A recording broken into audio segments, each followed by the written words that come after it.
Hello and most welcome to 1700A. We will today take Revelation and Revolution. Friedrich Engels and the Apocalypse by Roland Boer.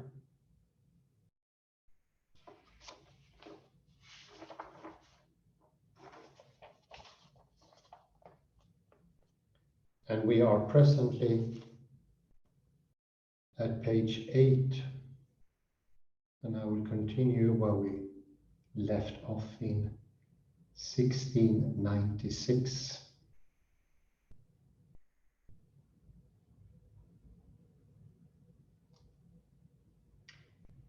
Above all, there's a marked change in Engels's approach to revelation. Instead of manifesting itself in an apocalyptic Marxism,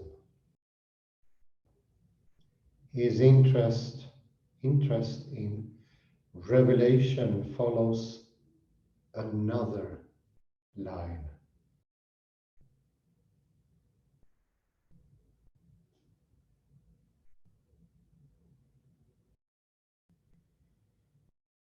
One that would eventually contribute to his argument that early Christianity was a revolutionary movement that was co-opted by the Roman Empire.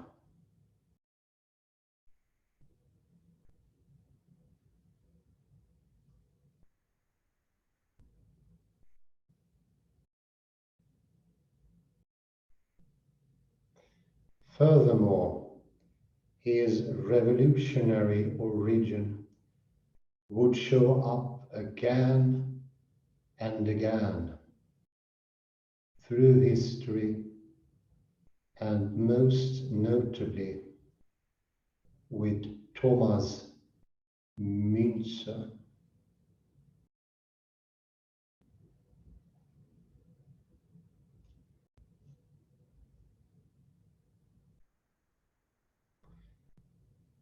However, that line takes an enthralling detour through Engels's newfound skill in war correspondence.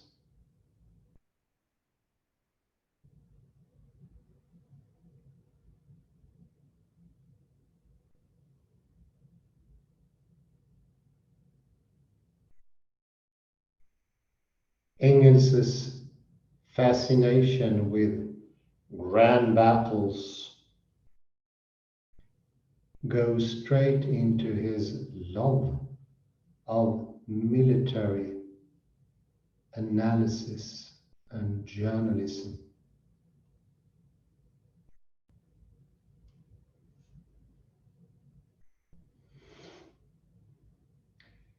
As anyone who has taken the time to work through these pieces soon finds out,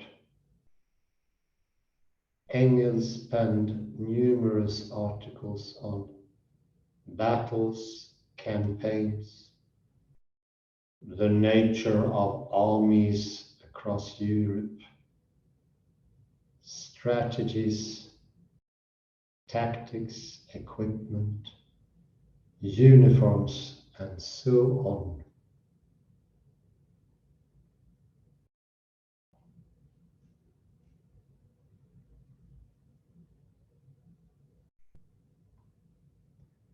These are rather well written, clear, and engaging, with the occasional reference to the Bible, such Numbers 1, 2. And the construction of the camp of the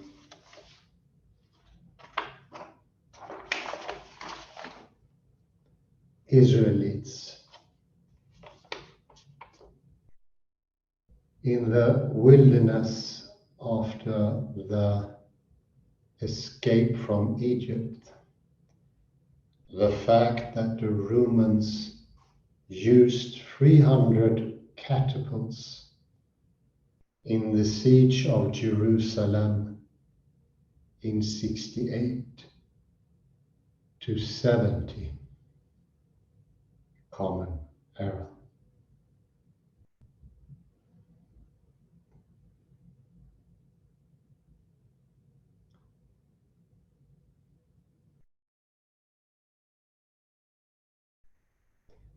And the allusion to the walls of Jericho in Joshua 6:20 in regard to the siege of Paris in 1870.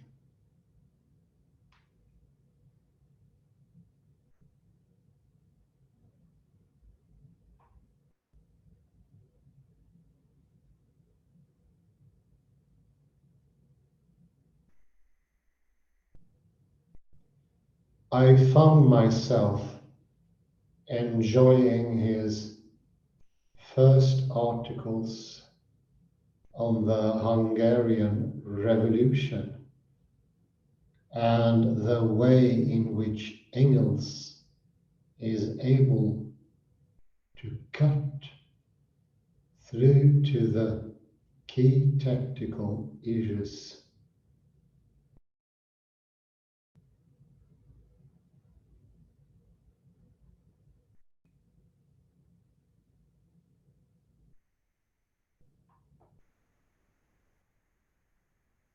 I began to look forward to his next dispatch analyzing the Crimean War or the Franco-Prussian War of 1870 to 71.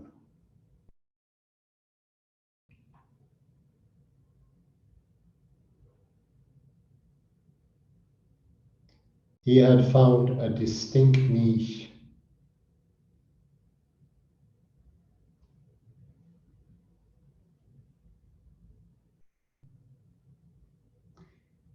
His period of voluntary military training in Berlin with a 12-foot company of the Guards Artillery Brigade in 1842 seems to have borne some intriguing fruit.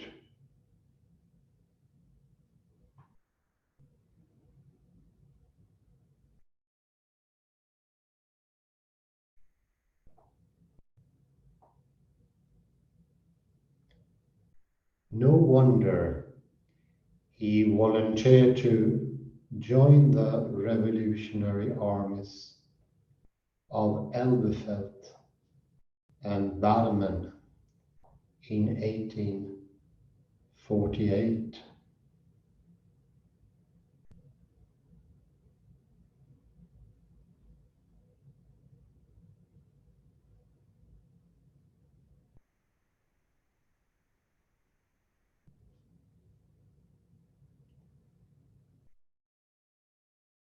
And then the armies of the revolutionary movement in the Palatinate and Baden.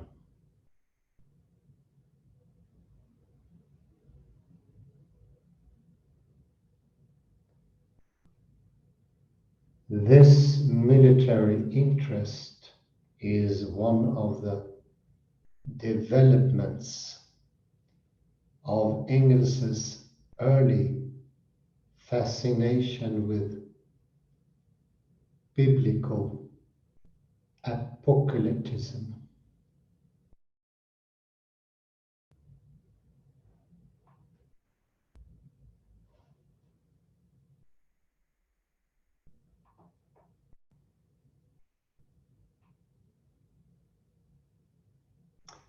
In those texts on military matters, he developed theories about the reorganization of revolutionary armies.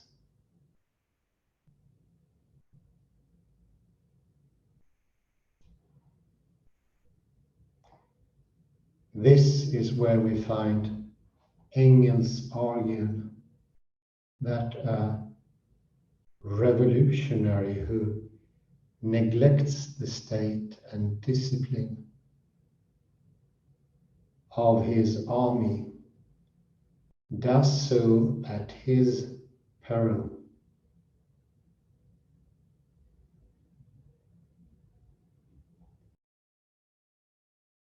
And that the nature of the military is a good indicator of the nature of class and social formation in a society at large.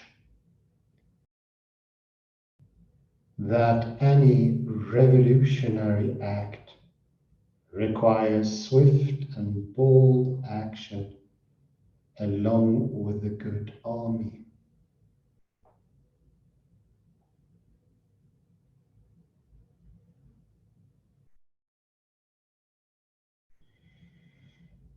And that the ideal form for the army is a militia drawn from the whole population.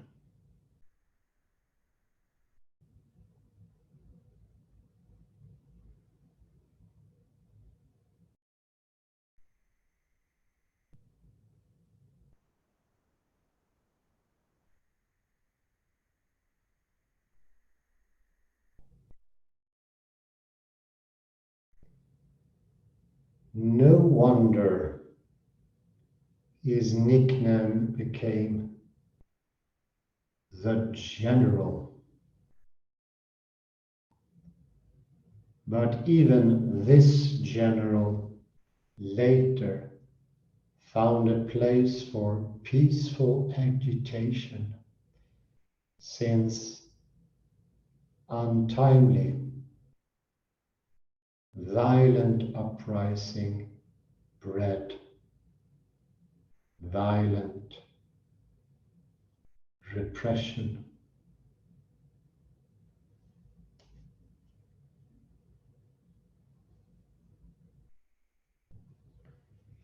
This then is the detour Engels's early interest in the apocalyptic texts of the Bible took before he came to reflect on early Christianity.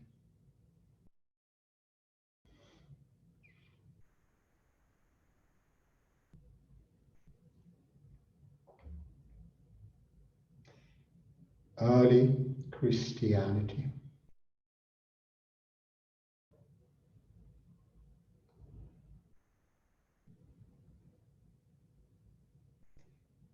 Although he had been thinking about early Christianity since 1841,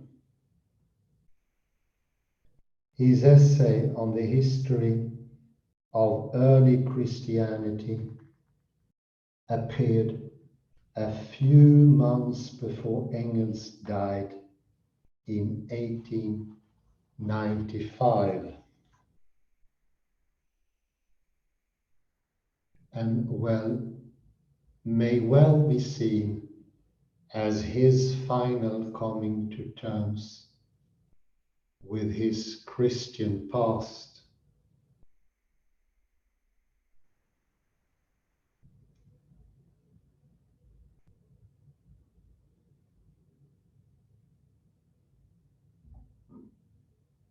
not only do we find revelation still important after more than half a century,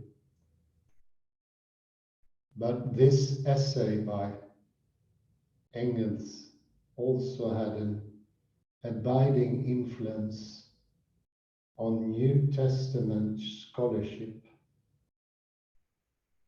especially the argument that the early church appealed to the lower classes of the Roman society.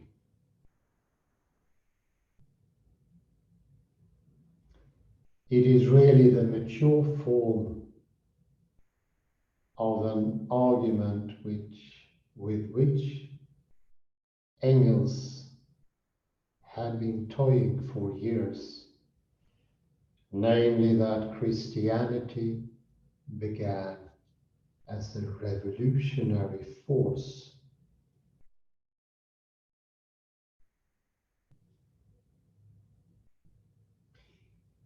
He also carries on a fascinating exercise comparing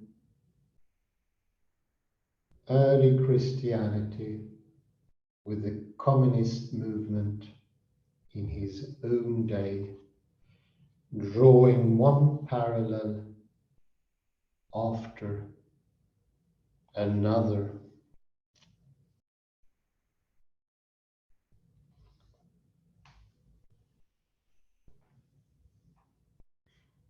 I think we're already at the summary here.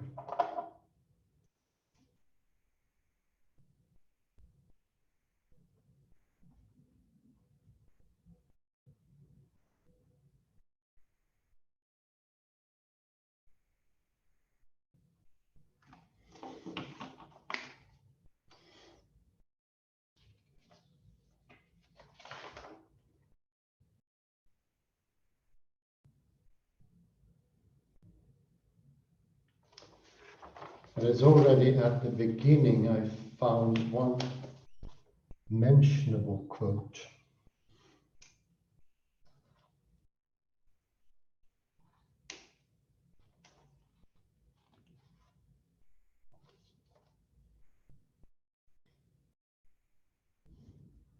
The very first sentence I read, actually. Lucky stroke.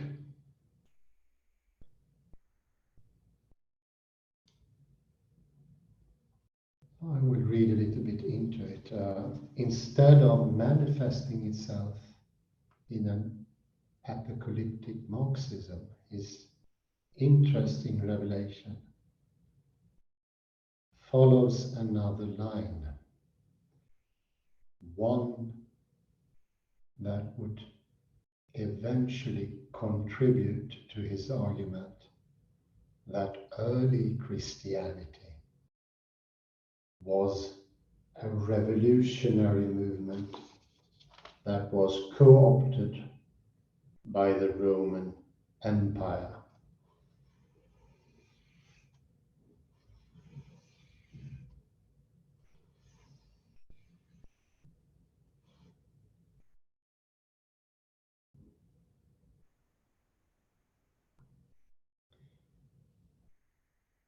And there is a later quote, we don't have to go to that one, but it's mentioned that Christianity in the beginning had a specific appeal to the lower classes,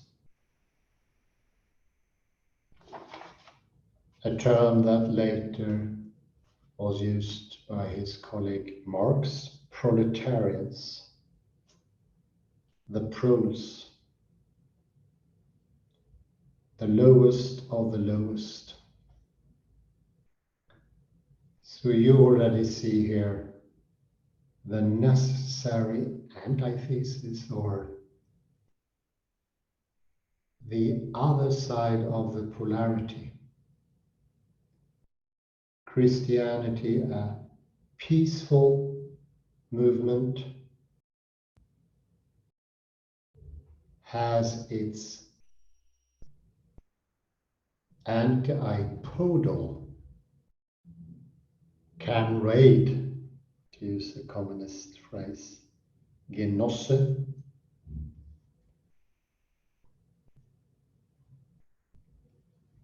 in the revolutionary idea of liberating the workers.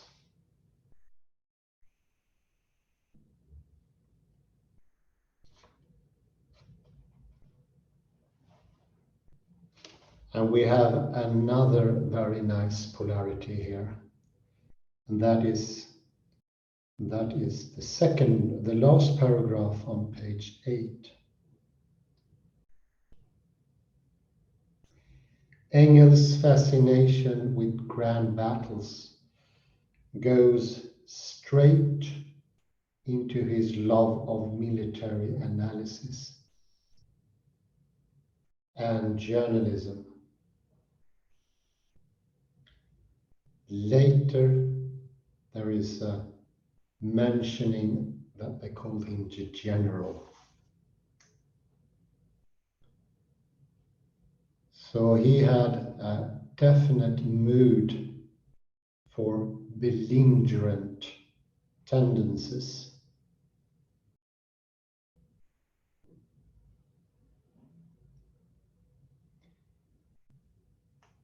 It is not only an fascination of Engels of military analysis and military journalism, it's a love.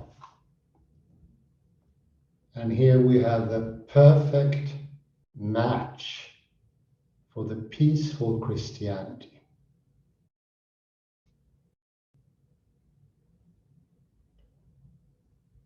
The Prince of Peace is the antipode of the general of Engels in many ways.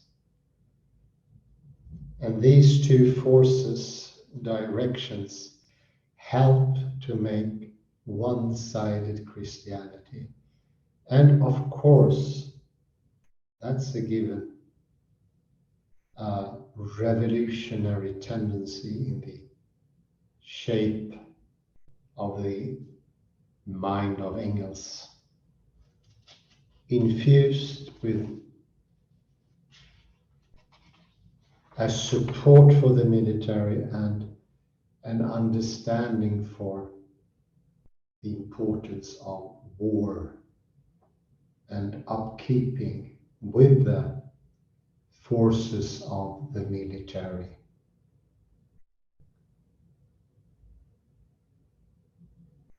The peace.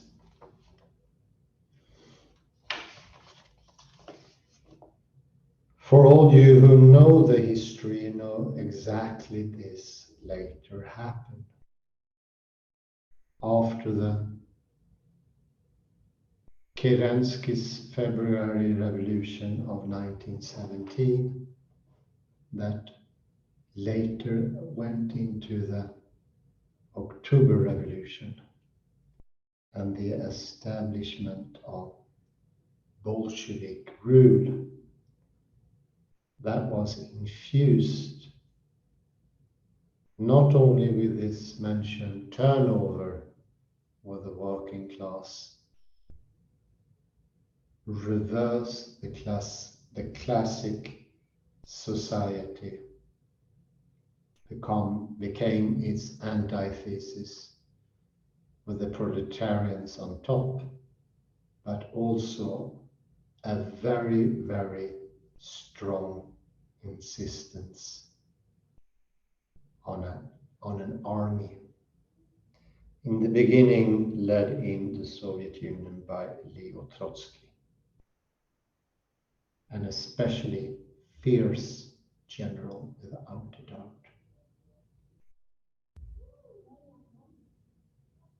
This is the other side that makes Christianity peaceful, makes Christ himself the Prince of Peace.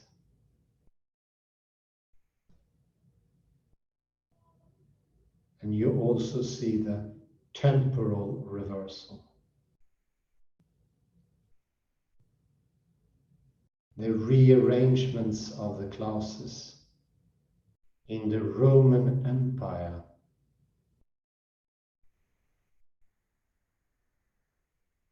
Christians peacefully acquire the working class, the proletarian, the lower classes of the Roman society peacefully acquire Christianity.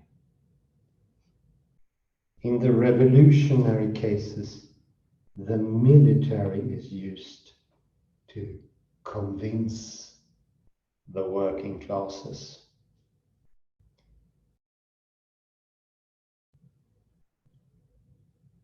In the October Revolution in the Soviet Union, it was, despite the name Bolshevik, that means majority, it was definitely a small minority. But, and this is important, with the help of the army and armed forces, took power.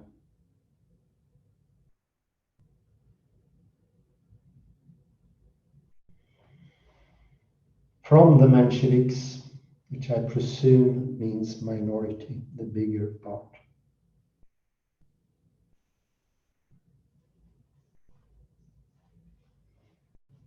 It is a great joy to find such polarity in a text.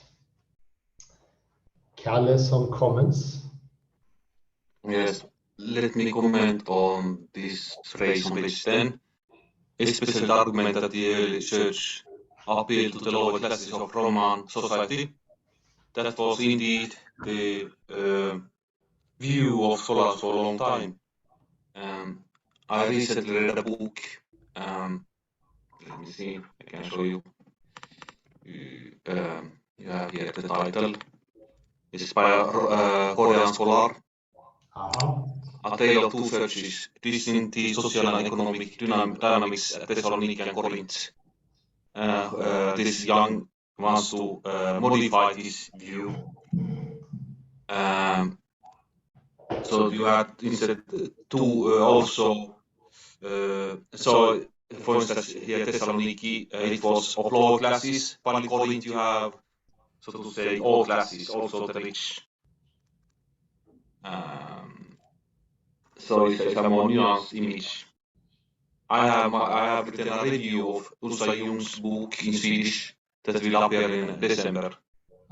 In December when? Of this year. Of this year, appear in December. So I took up this argument that I found interesting that, okay, yes, in Thessaloniki you have poor, but in Corinth you have also rich members, rich people of the society that who became Christians. And there is a Bible verse, 1 Corinthians 13, I think. I take it quickly here. Verse Corinthians, before we close for today.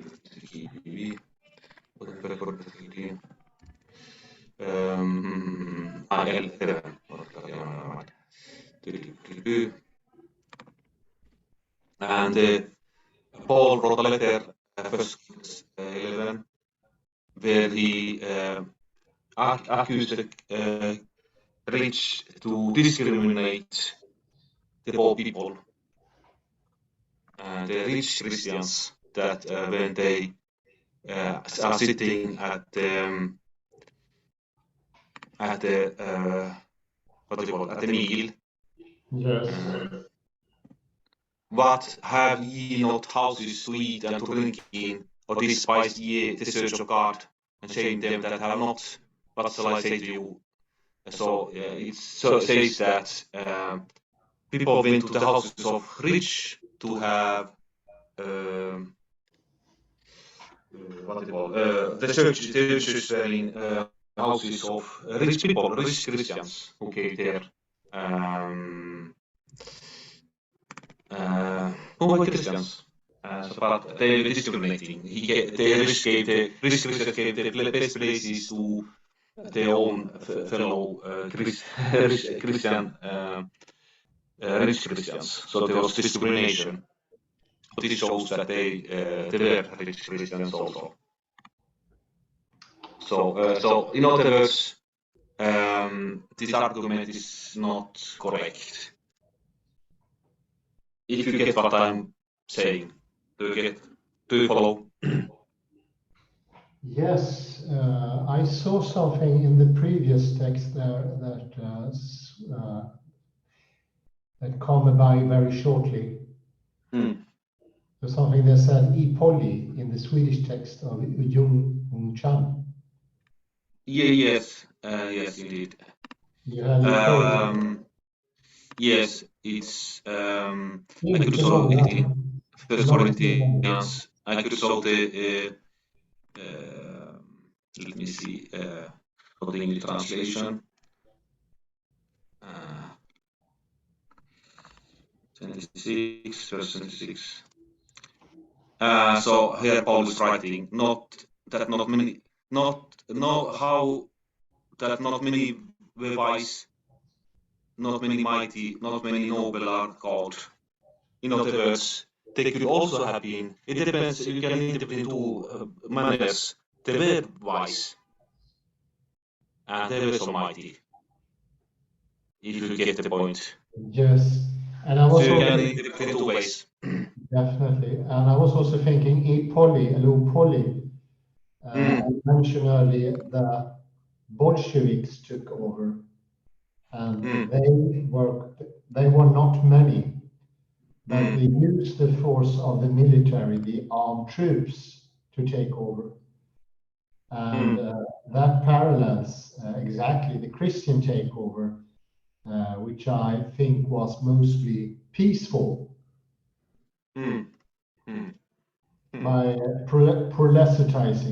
proselytizing and spreading the message, as you say, underneath the surface, one could say, in the beginning, and then it was spreading more and more, which is in itself the opposite also of the Engels revolution. Indeed. So there are many nice parallels here.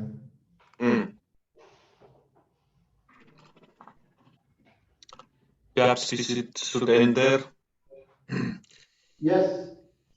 Okay, thank you very much for participating, Kalle Lundahl, and thank you everyone for listening in. And have a very nice morning, day, or afternoon, wherever you are. Thank you. Here I stop the recording. Thank you.